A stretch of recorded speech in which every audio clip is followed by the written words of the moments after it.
institutions say they care about equity. They say they care about access.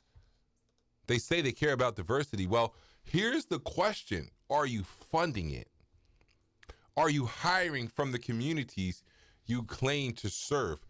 Are you opening real doors to capital and careers?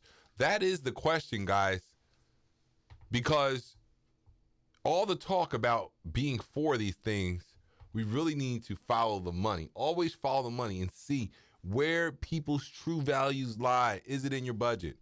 So I built this accountability triad so that we can keep track and hold these institutions accountable, but also engage with them, guys.